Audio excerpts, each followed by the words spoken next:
जय श्री कृष्ण। राधे राधे। भगतजनों, आज हम सब श्रीमद् भगवत गीता के पंचम अध्याय का महात्म्य सुनेंगे। सर्वप्रथम भगवान का सुमरन करते हुए सब बोलिए श्री राधा कृष्णाभ्याम नमो नमः। श्री लक्ष्मी नारायण भगवान की जय। भगवान शंकर माता पार्वती की जय। यह कथा आप सब पद्म पुराण से सुन रहे हैं। आइए अब कथा सुनते हैं। श्री भगवान देवी लक्ष्मी से कहते हैं, हे देवी, अब सब लोगों के द्वारा सम्मानित पांचवें अध्याय का महात्म्य संक्षेप से बतलाता हूँ। तुम सावधान होकर उसे सुनो। मध्य देश में पुरुकुत्सपुर नामक एक नगर है। उसमें पिंगल नाम का एक ब्राह्मण रहता था। वह वेदपाठी ब्राह्मणों के विख्यात वंश में, जो सर्वथा निष्कलंक था, उस वंश में उत्पन्न हुआ था। किंतु अपने कुल के लिए उचित वेद शास्त्रों के स्व अध्याय को छोड़कर ढोल आदि बजाते हुए उसने नाच गान में मन लगाया। गीत, नृत्य और बाजा बजाने की कला में परिश्रम करके पिंगल ने बड़ी प्रसिद्धि प्राप्त कर ली और उसी से उसका राजभवन में भी प्रवेश हो गया। अब तो वह राजा के साथ रहने लगा और पराई स्त्रियों को बुला बुलाकर उनका उपभोग करने लगा। स्त्रियों के सिवा और कहीं भी उसका मन नहीं लगता था। धीरे धीरे अभिमान बढ़ जाने से उच्च श्रृंखल होकर वह एकांत में राजा से दूसरों के दोष बतलाने लगा। पिंगल की एक स्त्री थी जिसका नाम था अरुणा।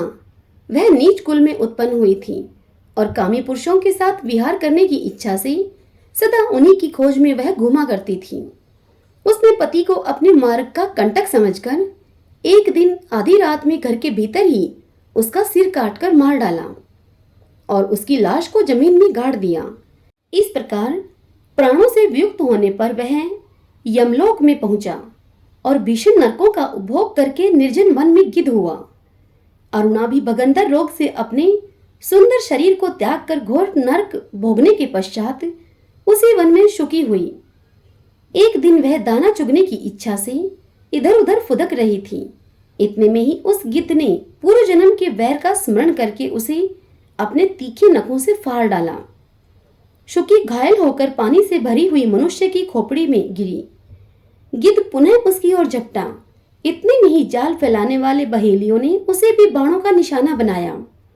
उसके पूर्व जन्म की पत्नी शुकी उस खोपड़ी के जल में डूबकर अपने प्राण त्याग चुकी थी।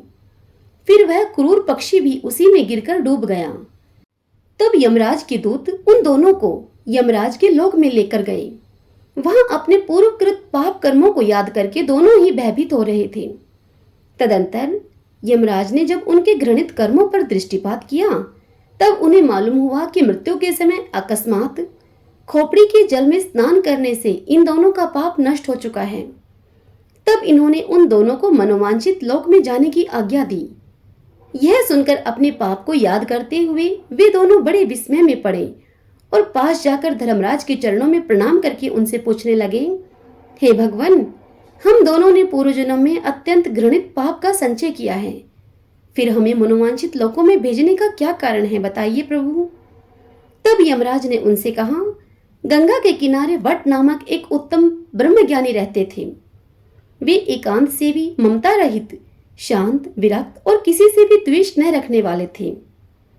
प्रतिदिन गीता के 5वें अध्याय का जप करना उनका सदा का नियम था। 5वें अध्याय को श्रवण कर लेने पर महापापी पुरुष भी सनातन ब्रह्मा का ज्ञान प्राप्त कर लेता है। उसी पुण्य के प्रभाव से शुद्ध चित्त होकर उन्होंने अपने शरीर का परित्याग किया था। गीता के पाठ से जिनका शरीर निर्मल हो गया था, जो आत्मज्ञान प्राप्त कर चुके थे, उन्हीं महात्मा की खोपड़ी का जल पाकर तुम दोनों पवित्र हो गए हो। अतः अब तुम दोनों मनोवांछित लोकों को जाओ, क्योंकि गीता के 5वें अध्याय के महात्म्य से तुम दोनों शुद्ध हो गए हो। श्री भगवान देवी लक्ष्मी से कहते हैं, हे देवी, सबके प्रति समान भाव रखने वाले धर्मराज के द्वारा इस प्रकार समझाए जाने पर ये दोनों बहुत प्रसन्न हुए और विमान पर बैठकर बैकुंठ धाम को चले गए। हरि ओम तत्सत। ओम श्री राधा कृष्णाभ्याम नमो नमः। श्री लक्ष्मी नारायण भगवान की जय। भगवान शंकर माता पार्वती की जय। भगतजनों, श्रीमद् भगवत गीता के महात्म्य के इस अध्याय की यह कथा यही संपूर्ण होती है। इससे आगे की कथा हम कल अगले अध्याय में सुनेंगे। यदि यह कथा आपको पसंद आ रही है तो आप वीडियो को लाइक करें और कमेंट बॉक्स में जय श्री कृष्णा राधे राधे लिखें। जय श्री कृष्णा राधे राधे।